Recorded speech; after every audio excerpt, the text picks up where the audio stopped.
மதுரை மேற்கு தொகுதி அதிமுக வேட்பாளர் முன்னாள் அமைச்சர் செல்லூர் ராஜு தினமலர் நியூஸ் சேனலுக்கு பிரத்யேக பேட்டி அளித்தார். தேர்தல் களம் ஒரு பரபரப்பான சூழலை எட்டியிருக்கிறது. இன்னும் 2 வாரத்திற்கும் குறைவான நாட்களே இருக்கிறது. முக்கிய வேட்பாளர்கள் சுற்றிச் சுழன்று பிரச்சாரத்தை செய்து வருகிறார்கள். மதுரை மேற்கு தொகுதியில் போட்டியிடக்கூடிய செல்லூர் ராஜு அவர்கள் நம்மிடையே இணைந்திருக்கிறார். மூத்த அரசியல்வாதி. அதாவது தமிழ்நாட்டில் பல்வேறு அரசியல் தலைவர்கள் இருந்தாலும் செல்லூர் ராஜு அவர்கள் என்ன கூறுகிறார் என்பது ஒரு முக்கியமான விஷயமாக தமிழ்நாடு அரசியலில் பார்க்கப்படும். அந்த விதத்தில் நம்மிடையே முன்னாள் அமைச்சர் செல்லூர் ராஜு அவர்கள் இணைந்திருக்கிறார். அவரிடம் சில கேள்விகளை முன்வைக்கலாம். சார் வணக்கம் சார். தேர்தல் களம் எப்படி இருக்கு சார்? தினமலர் நேயர்களுக்கு உங்கள் மூலமாக என்னுடைய கருத்துக்களை சொல்லி பரிமாறுவதற்கு வந்ததற்கு ரொம்ப நன்றி. தேர்தல் களம் சிறப்பாக இருக்கிறது. மக்கள் மத்தியிலே ஒரே மகிழ்ச்சி. தேர்தல் வந்துவிட்டது, ஆட்சி மாற்றம் உறுதி அப்படின்றத மக்கள் மகிழ்ச்சியாக ஏற்றுக்கொள்கிறார்கள். இன்றைக்கி எப்படி இந்த தேர்தலை இந்த தேர்தல் மூலமாக ஆட்சி மாற்றத்தை ஏற்படுத்தி அனைத்து இந்திய அண்ணா திராவிட முன்னேற்ற கழகத்தின் தலைமையிலான தேசிய ஜனநாயக கூட்டணி மாபெரும் வெற்றி பெறும் என்பதற்கு அவங்க முக மலர்ச்சியே தெரிகிறது. அவங்க எப்போன்னு காத்துக்கிட்டு இருந்த மாதிரி தெரிகிறது. மதுரையை பொறுத்தவரை பார்க்கும்போது 10 சட்டமன்ற தொகுதிகள் இருக்குது. ஆனால் அமைச்சர் மூர்த்தி கடந்த ஓராண்டாகவே எப்படியாவது செல்லூர் ராஜு ஒரு தொகுதியில் கால் ஊன்றலான்னு வேலையை பார்த்துட்டு இருக்காரு. அதுக்கு நீங்கள் தொடர்ச்சியாக பார்த்துக்கிட்டு இருக்கீங்க. டிஃபன் பாக்ஸ் கொடுத்தாருன்ற குற்றச்சாட்டுகள்லாம் இருந்தது. இப்போ தொகுதியில் நீங்கள் போய் பார்த்துருப்பீங்க சார். மக்கள் என்ன சொல்கிறாங்க? டிஃபன் பாக்ஸுக்கு மக்கள் மயங்கிருக்காங்களா? அவங்க டிஃபன் பாக்ஸெல்லாம் மயங்கின மாதிரி இல்லை. இப்போ அவர் 8000 ரூபா கொடுத்துருக்காரு முதலமைச்சர். பொங்கலுக்கு 3000 ரூபா கொடுத்தது, இப்போ ஒரு 5000. அதெல்லாம் சிரிக்கிறாங்க. இது வரைக்கும் 5 பைசா கொடுக்காத மனுஷன் இப்போ போய் இப்படி கொடுக்குறாருன்னா இதெல்லாம் எங்கள் இதெல்லாம் எங்கள் வாக்கை வாங்குறதுக்காக தான். இப்போ எங்கள்கிட்ட இந்த மாதிரி வாங்கி வெற்றி பெற்றாருன்னா இவர்கிட்ட நாங்கள் எப்படி எங்களுடைய கோரிக்கையை நிறைவேற்ற முடியும்? இவர் எதை வைத்து இது மாதிரிலாம் கொடுக்குறாரு? இது பூரா எங்கள் வரிப்பணம் தானே அப்படின்னு மக்கள் நல்லா சிறப்பாக அவங்க உணர்றாங்க. அவங்க அதை பற்றி பெருசாகவே கருதலை. டிஃபன் பாக்ஸாவது ஏதாவது ஒன்றுமே கருதலை. அவங்களுக்கு ஆட்சி மாற்றம் ஒரே குறிக்கோள் தான் சொல்கிறாங்க. நீங்கள் நல்லா பண்ணிகிட்டு இருக்கீங்க, நீங்களே தொடர்ந்து இருங்க, உங்களுக்கு தான் எங்கள் வாக்குன்னு சொல்கிறாங்க. அதே மாதிரி டெல்லி கூட்டணிக்கான போட்டி, டெல்லிக்கும் தமிழ்நாட்டுக்கு இடையே தான் தேர்தல். இது தமிழ்நாட்டுக்கு இடையான தேர்தல். அதிமுக திமுக இல்லை, திமுகவா இல்லை டெல்லி அணியா அப்படின்னு தான் முதல்வர் கட்டமைச்சுட்டே வராரு. நீங்கள் அதை எப்படி சார் பார்க்குறீங்க? அவருடைய தோல்வி பயம்தான் அது. இந்திய கூட்டணியினுடைய தோல்வி பயம் இன்றைக்கு அவர் தொத்தி கொண்டது. நான் ஏற்கனவே பல முறை சொல்லியிருக்கிறேன். இதை ஓட்டம் விழுந்துருச்சு அந்த கப்பலுக்கு. திமுக என்ற கப்பலில் யார் பயணித்தாலும் அவர் கவிழ்வது உறுதி. எனவே அனைத்து இந்திய அண்ணா திராவிட முன்னேற்ற கழகத்துடைய பொதுச் செயலாளர் புரட்சி தமிழர் எடப்பாடியார் தேசிய ஜனநாயக கூட்டணியை அமைத்திருக்கிறார். அது அந்த தலைமையிலான அண்ணா திராவிட முன்னேற்ற கழக தலைமையிலான தேசிய ஜனநாயக கூட்டணி மாபெரும் வெற்றி பெறும். இங்கே கேப்டனும் சிறப்பாக இருக்கார். கட்சியும் ஒரு சிறப்பு. ஏன்னா வெறும் மாநில உரிமை என்று சொல்கிற திமுக இங்கே இருக்க மதுரை மாநகராட்சியை கூட அதில் நடக்கிற ஊழலை கூட கண்டிக்க முடியல. 6 மாதங்களாக தேர்தல் மக்களுடைய வாக்குறுதியை பேச முடியல. மக்களுடைய கோரிக்கைகளை மாமன்றத்தில் பேச முடியாத சூழ்நிலை இருக்குது. அதனால் மக்கள் அதை நகைப்பாக பார்க்குறாங்க. அதனால் பொதுவாக ஒரு மாநில அரசுக்கு இருக்கிற அதிகாரம் அந்த வரம்புக்குள் மட்டும் செஞ்சால் மக்களுடைய கோரிக்கைகளை நிறைவேற்ற முடியாது. மாநில அரசும் மத்திய அரசும் இணைந்து பணியாற்றணும். பொதுவாக கொள்கையில் வேறுபாடாக இருந்தாலும் என்ன மாறுபாடாக இருந்தாலும் மக்கள் தான் நமக்கு எஜமானது. அந்த மக்களுக்கு ஆன திட்டங்களை நாம் கொடுக்க வேண்டுமானால் நாம் மத்திய அரசோடு இணக்கமாக போகணும். இதுதான் எங்களுடைய புரட்சி தலைவரும் சரி, புரட்சி தலைவர் அம்மாவும் சரி. முரண்பட்ட கூட்டணி மத்தியில் ஆண்டாலும் கூட அண்ணா திராவிட முன்னேற்ற கழகம் ஆட்சி அமைகின்ற பொழுது எதுவாக இருந்தாலும் அம்மா அவர்கள் ஆணித்தரமாக கேட்பாங்க. புரட்சி தலைவரும் அதே மாதிரி தான் கேட்டு பெற்றிருக்கிறார். இப்போ 3வது அணியாக ஒரு அணி தாவேக்கா உள்ளே வந்திருக்காங்க. அவங்களும் பார்க்குறாங்க, கூட்டமும் வருது. நீங்கள் பார்க்குறீங்க போராடலாம் கூட்டமாக இருக்குது. எம்ஜிஆர் வந்த மாதிரியே வருதுன்னு சொல்லி அவங்க கட்டமைக்கிறாங்களே, அந்த பிம்பம் உண்மைதானா? கூட்டம் அவர் முதல்ல வர்றாரு. இப்போ தான் பிரச்சாரத்துக்கே வருகிறார். அவர் வரும்போது அவர் நடிகர் என்ற பார்க்குறதுல தான் கூட்டம் கூடும்.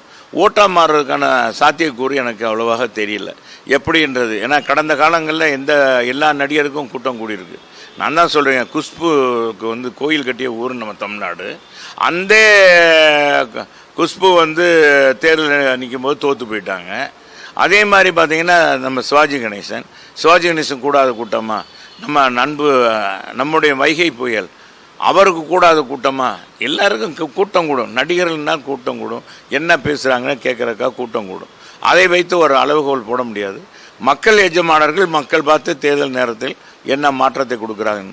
அவருக்கு ரசிகர்கள் அதிகமாக இருக்கிறார்கள், அதில் மாற்ற கருத்தே இல்லை. ஆனால் அதுக்காக எம்ஜிஆரோடு ஒப்பிட முடியாது.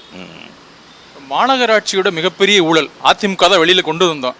அது எப்படி இந்த தேர்தல் களத்தில் மதுரை இருக்கக்கூடிய 5 சட்டமன்ற தொகுதிகள் எப்படி எதிரொலிக்கு சார்? நிச்சயமாக அது எதிரொலிக்கும். நான் எல்லாம் என் போகிற இடத்துல எடுத்து சொல்லிக்கிறேன். பார்த்தா 200 கோடிக்கு மேல் ஊழல் நடந்திருக்கு. ஒரே வாரத்தில் இவங்களா இது அமைக்கலை, இவங்களா ஒரு குழு அமைக்கலை, இதை கண்டறிகிறதுக்கு திமுக அரசே அமைக்கலை. நாங்கள் போராட்டம் பண்ணி ஆர்ப்பாட்டம் பண்ணி உயர் நீதிமன்றத்தில் வழக்கு தொடுத்து வழக்கு அடிப்படையில் நீதியரசர் உண்மை என்று தெரிந்து கொண்டு தென்மண்டல ஐஜி தலைமையில் ஒரு குழு அமைத்தார். 8 பேர் கொண்ட குழு அமைத்தார். அந்த 8 பேரும் விசாரணை பண்ணாங்க. 8 பேருக்கும் ஒத்துழைப்பு கொடுக்கணும்னு அவர் கொடுத்தார். ஒரே வாரத்தில் 28 கோடி ரூபாய் மதுரை மாநகராட்சி கண்டுபிடித்தாங்க முறைகேடாக. வீட்டுக்கு போடுற வரியை வணிக வளாகத்துக்கு போடுறது, வீட்டுக்கு போடுற வரியை திருமணம் பண்ணுறது, இதில் வர்ற இடைப்பட்ட தொகையை வாங்கிக்கிறது, இது மாதிரி பல தவறுகள் நடந்திருக்கு. சில இடங்களில் குறிப்பிட்ட அந்த இடங்களை காமிக்கவே இல்லை. அதனால் இது மிகப்பெரிய அளவுக்கு பூதகரமாகிரும் அப்படின்ட்டு மாநில அரசு திமுக அரசு என்னாச்சுன்னு அந்த குழுவே செயல்படாமல் ஆக்கிட்டாங்க. இன்றைக்கி மேயர் இல்லை, மண்டல தலைவர் இல்லை, நிலைக்குழு தலைவர் இல்லை. மாநகராட்சி கூட்டம் 6 மாதமாக நடக்கலை. மக்கள் பிரச்சனையை கூற முடியல. தொகுதியில் வார்டில் என்ன பிரச்சனை, வார்டில் இருக்க குறைகளை சொல்லுவதற்கு நிவர்த்தி பண்ணுறதுக்கோ ஒன்றுமே செய்ய முடியல. அதாவது செயலற்ற ஒரு மாநகராட்சி.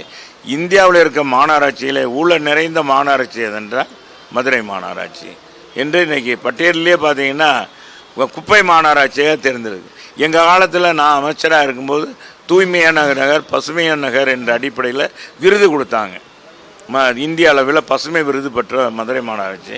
இந்த கோயில் மாநகரை இந்த திமுக ஆட்சியில் இன்னைக்கு குப்பை மாநகராக மாற்றி விட்டார்கள். இதுதான் அந்த வெற்றி. இது மக்கள் மத்தியில் மிகப்பெரிய அளவுக்கு அது தாக்கத்தை உருவாகி இருக்குது. நேற்றை கூட திடீரென்று இரவோடு இரவாக ஒரு அறிவிப்பு கொடுத்துருக்காங்க. இன்றைக்கி குடிநீர் வரி வருஷத்துக்கு 900 ரூபா கட்டிக்கிட்டு இருந்தாங்க. இப்போ 6480 ரூபா கட்ட சொல்லி ஒரு இது கொடுத்துருக்காங்க. அதை இன்றைக்கி பொறுப்பு மேயராக இருக்கிற அவர் பொறுப்பு மேயர்கிட்ட கூட நாகராஜ்கிட்ட கூட கேட்டும்போது அதை பார்க்கணும், இனிமேல் தான் செய்யணுன்றார். கூட்டமே நடத்தலை. கூட்டம் நடத்தினா இப்போ மாநகராட்சி உறுப்பினர்கள்லாம் மக்களுடைய கோரிக்கையை போய் சொல்ல முடியும். கூட்டம் நடத்தாதனால எதுவும் செய்ய முடியல.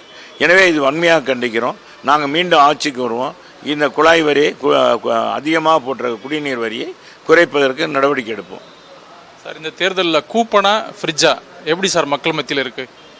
கூப்பனை பார்த்து அசந்து போயிட்டாங்க. அவங்க அதுக்கு பழக்கமாகி போச்சு. ஏற்கனவே 505 வாக்குறுதி கொடுத்து காற்றுல பறக்க விட்டாங்க. இந்த கூப்பனும் காற்றுல பறந்துடும், அதனால் இவங்க ஒன்றும் தரமாட்டாங்க. ஆனால் அண்ணா திராவிட முன்னேற்ற கழகத்தை பொறுத்தளவுக்கு சொல்வதையெல்லாம் செஞ்சுருக்கு, செய்யக்கூடியதான் சொல்லும் அப்படின்ற அடிப்படையில் அவங்க மத்தியில் ஃப்ரிட்ஜு போய் சென்றடைந்திருக்கு. ஏற்கனவே இந்த வாக்குறுதி புரட்சி தமிழர் எடப்பாடியில் கொடுத்ததுனால அவங்களுக்கு இந்த 10,000 ரூபா குடும்பத்துக்கு கொடுக்குறதெல்லாம் மிகப்பெரிய வெற்றி அடைந்திருக்கு. அதை பார்த்துட்டு தான் இந்த கூப்பனை கொடுக்க அவர் முற்பட்டு இருக்கிற திமுகவுடைய தலைவர் இன்றைக்கு காபந்து முதலமைச்சர் செஞ்சிருக்காரு. ஜனநாயகன் படம் இணையதளத்தில் வெளியாயிருக்கு. அதுக்கு காரணம் திமுகவும் பாஜகவும் தான். அவங்க தான் திட்டமிட்டு விஜய் வீழ்த்துறதுக்காண்டி இப்படி பண்ணியிருக்காங்கன்னு சொல்கிறாரு. அதை நீங்கள் எப்படி பார்க்குறீங்க சார்? அது அரசியல் ஸ்டண்ட்டுன்னு சிலருக்கு குற்றச்சாட்டு வைக்கலாம். நீங்கள் ஒரு அரசியல் தலைவர் எப்படி? இது அரசியல் ஸ்டண்ட்டுன்னு நம்ம சொல்ல முடியாது. எந்த வகையில் வந்ததுன்னு நான் சொல்ல முடியாது. நான் அது கருத்து எனக்கு அதை பற்றி தெரியாது.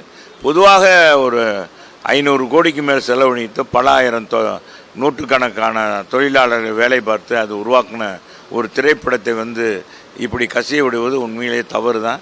அது எந்த பக்கம் நடந்திருந்தாலும் தவறு தான். அது சும்மா தேர்தல்னால அவங்க சொல்கிறாங்க. அது எந்த கட்சியும் அது மாதிரி செய்கிறதுக்கான வாய்ப்பு இருக்காது. இதுக்குன்னு ஒரு இது இருக்குது, அமைப்பு இருக்குது. அதனால் இதில் என்ன கிராக்கர்ஸ்ன்னு ஒரு என்னமோ ரேக்கர்ஸ்ன்னு கூட ஒரு சேனல் இருக்குது. அதனால் படம் வெளியே உடனே படத்தை விட்டுறாங்க, நாளே படத்தை வெளியே விட்டுறாங்க. இது மாதிரி இருக்குது. இப்போ தொழில்நுட்ப வளர்ச்சி ஒரு பக்கம் எங்கேயோ கொண்டு போயிடுச்சு. ஒரு பக்கம் இந்த மாதிரி இதெல்லாம் நடக்குது, எதிர்பாராதது. இது பெருத்த நஷ்டம். உண்மையிலே இது வருந்தத்தக்கது. இது கண்டிக்கத்தக்கது. இது யார் செஞ்சிருந்தாலும் தப்பு. ஆனால் கட்சி சாயம் பூசுவது தேர்தலுக்காக பூசுகிறாங்க, அது மாதிரி இருக்காது. எனக்கு அதை பற்றி எல்லாம் சொல்ல முடியும். மதுரை மேற்கு தொகுதி மக்களுக்கு, வாக்காளர்களுக்கு செல்லூர் ராஜு நான் இது கண்டிப்பாக இந்த தடவை வரும்போது எல்லாத்தையும் நான் செஞ்சிருந்தாலும் இந்த விஷயத்தை இந்த தடவை வரும்போது நான் கண்டிப்பாக செஞ்சு கொடுப்பேன். தினமலர் மூலமாக நீங்கள் சொல்லக்கூடிய முக்கியமான தகவல். இந்த முல்லை பெரியார் கூட்டு குடிநீர் திட்டத்தை நான் தான் என்னுடைய இதில் தான் சுய முயற்சியில் தான் கொண்டு வந்தேன். மதுரை மாநகர் முழுவதும் மேற்கு தொகுதிக்கு கொண்டு வந்தேன். மேற்கு தொகுதி தான் எனக்கு அங்கீகாரம் கொடுத்து. அது இப்போ சிதைத்து விட்டார்கள். 1 மணி நேரம் 2 மணி நேரம் கொடுக்குறாங்க. நிறைய இடங்களில் குழாய் வெடிப்பில் இருக்குது. சில இடங்களில் குழாயை பதிக்கலை. முழுமையாக அனைத்து குடும்பங்களுக்கும் கிடைப்பதற்கு வழிவகை செய்வேன். 24 மணி நேரம் அது கிடைப்பதற்கு உறுதியாக நான் சபதம் ஏற்று நிறைவேற்றி கொடுப்பேன். அது மட்டுமல்ல, இங்கே இருக்கிற இளைஞர்கள் இப்போ ஏஐ தான் இப்போ வளர்ச்சி, தொழில்நுட்ப வளர்ச்சி, அதுதான் இனி எதிர்காலத்தில் ஆளப் போகிறது. எனவே இங்கே இருக்கிற இளைஞர்களுக்கு இப்போ நான் என்னுடைய பையனுடைய ட்ரஸ்ட் மூலமாக பெண்களுக்கெல்லாம் இலவச தையல் பயிற்சி, ஆரியோ ஒர்க்கு, கம்ப்யூட்டர் பயிற்சி, ஓவியக்கலை, இது அப்புறம் அந்த அழகு கலை இதெல்லாம் கற்றுக் கொடுக்குறோம். இலவசமாக கற்றுக் கொடுக்குறோம். மாதத்தை 3 மாதத்துக்கு ஒரு தடவை காலையில் ஒரு ஷிஃப்ட்டு, மாலையில் ஒரு ஷிஃப்ட். காலையில் 120 பேர், மாலையில் 120 பேர். அவங்க இலவசமாக படிக்கணும். 10 டீச்சர் போட்டு அவங்க கற்றுக் கொடுக்குறோம். இது கடந்த ஒரு 10 வருடமாக செஞ்சிட்ருக்கோம். இப்போ நான் அதை இனி வர்ற இளைஞர்களுக்கும் இளம் பெண்களுக்கும் இந்த ஏஐ தொழில்நுட்ப வளர்ச்சி அவங்களுக்கு கற்றுக் கொடுத்து நம்ம மதுரை மாநகர் ஒரு பெரிய வளர்ச்சி பெற்ற நகராக சிங்கப்பூர் மாதிரி, தாய்லாந்து மாதிரி, யுஎஸ், அமெரிக்கா மாதிரி கொண்டு வருவதற்கு முயற்சி எடுப்பேன்.